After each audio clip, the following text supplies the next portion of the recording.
लेकिन मिलजुल कर हर धर्म के त्योहार को मनाते हैं। यहाँ पर दुर्गा पूजा भी होती है, यहाँ पर काली पूजा भी होती है, यहाँ पर ईद भी होता है और यहाँ पर मुहर्रम भी होता है।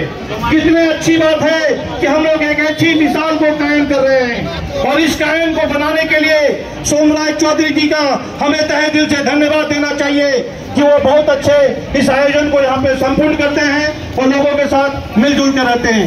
एक बार जोर से बोलिए जय जगन्नाथ, जय जगन्नाथ। धन्यवाद। माननीय अशोक समाजी सम्पर्के আপনাদের খুব একটা আইডিয়া নেই, আমি বলে দিই। ইনি ওনার এলাকায় যে বিরাট বিরাট কর্মসূচি করেন, পালন করেন, তা কল্পনা করতে পারবেন না মানুষটিকে। এবং সবচেয়ে যে ভারতবর্ষের যে মূল সুর, মূল কথাটা উনি আজকে বললেন যে হলো আমরা সকলে এক জাতি, এক দেশ। খালি এক ধর্মের নয়, উনি সব ধর্মের দেবতা এবং জৈন, শাক্ত, শৈব, বৌদ্ধ যত ধর্ম আছে সবাই প্রভু জগন্নাথ দেবকে এক একটা নামে উপাসনা করে, কিন্তু প্রভু জগন্নাথ দেবকেই উপাসনা। কালেরও কাল, মঙ্গলেরও মঙ্গলকারী, সব দেবতার দেবতা প্রভু জগন্নাথ দেব।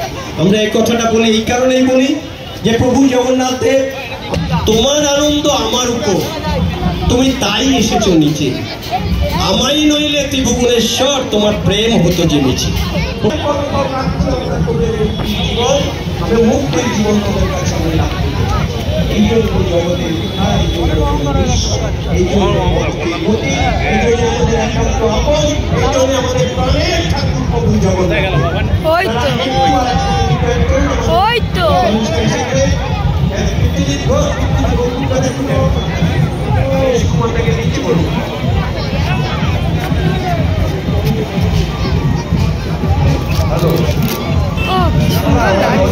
ও সবার ফার্স্টে ওই দেখো সুভদ্রা থাকে, সুভদ্রা না বলরাম।